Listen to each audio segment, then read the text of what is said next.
I know you're gonna dig this.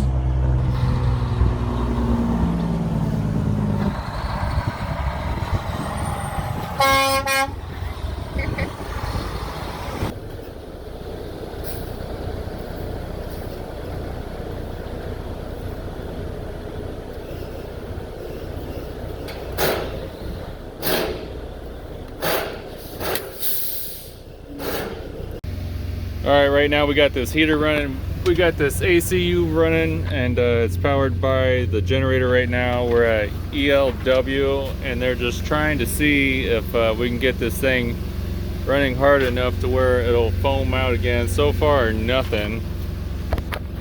So, I don't know.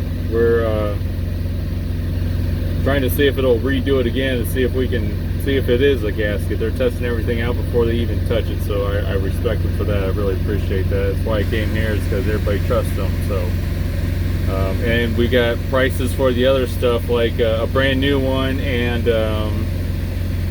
cost, you know, of labor for rebuilding, just because we're looking at options. You know what I mean?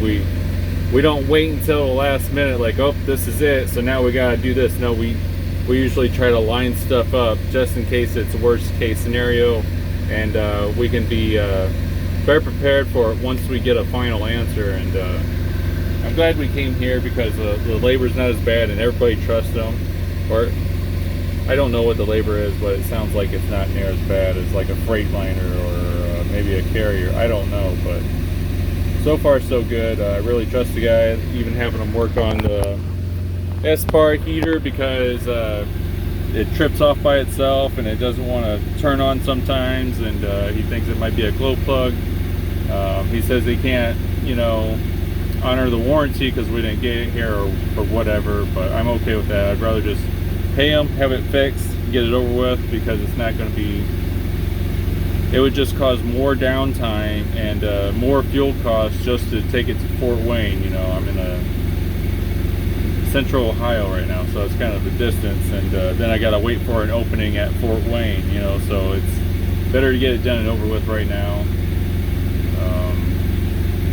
So yeah, see what happens. I'm hoping that everything's okay, but it's still kind of alarming. We might not see anything happen here, because when we're at home, when it did happen, it was like constantly running this heater for like 2 or 3 days straight, and the generator never took any breaks. So, because this thing wouldn't work, and we like to have a heater on even when we're not inside the truck, just because we try to keep the cats inside the truck, so that way they have a familiar place. We don't keep on changing their environments, because then they don't like that at all. They react to it. One really freaks out, and so we just try to keep a normal environment. They love the truck, so yep, that's what we're doing right now. We're just trying to make everything is well suited for the road. We don't want to go out to the road without a generator, because we would like to use the AC, the refrigerator, and the microwave. So, yep.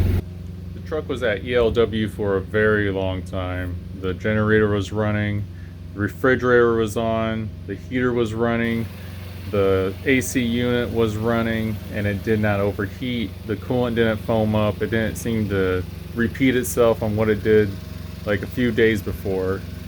He thinks that maybe the caps weren't letting out pressure on the reservoir, and when they replaced the reservoir with the new caps, maybe that solved the problem. He's just not sure. He went ahead and opened up the Espar heater. He didn't have the parts he thought it needed for it, so he wasn't able to fix the Espar heater. But I did have him go ahead and replace the back brake lights, because some of them were starting to get dim, and I thought it would just be a good idea just to replace them all, just to be safe. I did drive over to Thermo King afterwards in Columbus, but they didn't have anything open for me. They couldn't check out the truck, so I just had to come back the next day.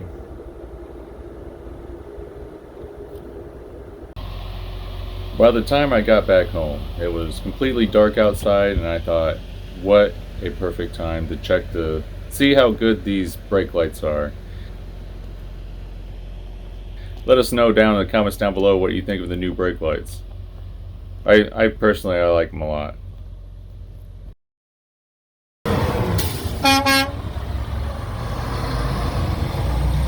Day 2 at Thermal King. I came to Thermal King because I was told that they're also a official Espar dealer, and so I figured they should be able to get this thing back and running in no time, and we'd really like to use the heat. So it's cold outside, so that'd be nice. The young guy that was working on our Espar heater took it apart. I asked him to replace the little filter on it. I believe the filter is filters the fuel, so it's around the glow plug area. He said that it's probably most likely a gasket, but he went ahead and replaced the filter for me. It was cheap, so after replacing the filter, he put it back together, and of course it was still smoking and it wouldn't stay running. So he did what any worker would do. He went to break. After not seeing him for a long time, he finally came back, which, you know, you gotta take a break sometime. Might as well be when we're here, right? Isn't that how it happens? Leave a comment down below.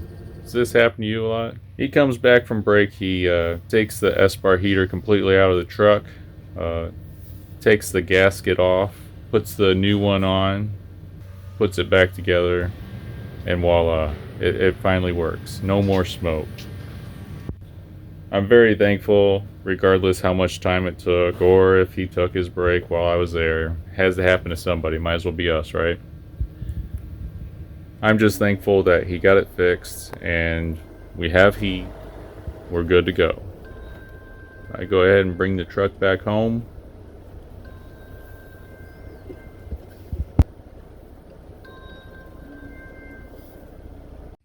As soon as I get the truck home, Cinnamon was nice enough to gather up the cats and bring them inside the truck, and the cats were so excited to be back inside the truck. It was nice and cozy inside, and it was their most familiar place to be, and of course they had to hang out in their favorite spot, the driver's seat. Whenever we're inside the house or inside a truck stop, they like to lay on the driver's seat. How am I supposed to get out of the truck now, huh? What are you doing? We originally had no clue what was going on with the APU and what was causing the coolant to foam up like that and to overflow out of the reservoir. We're really thankful for the network of trucker friends we do have.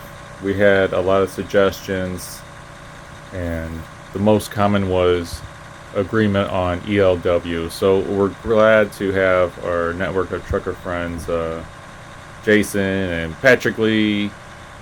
They led us in the right direction, and you know what, we would probably be further in debt if we didn't have friends like those. It's just, you know, a good lesson to learn is, you know, if you're going to be doing something new, it's good to have a network of friends that does that same thing to help guide you in a safe direction. And we're very thankful for that. So the past few weeks hasn't been too good for loads for us because we've had a lot of downtime, and the load boards are pretty slim. It usually is January and March through those time periods, and we're really hoping things pick back up in April. But I will say that if you're going to have any downtime from truck maintenance, this is the best time to do it. So it all worked out. If you are interested in doing what we do and driving one of these trucks for a living, reach out to Hyfield Trucking at the link and phone number in the video description. Let them know Truck and Travel sent you. Come on.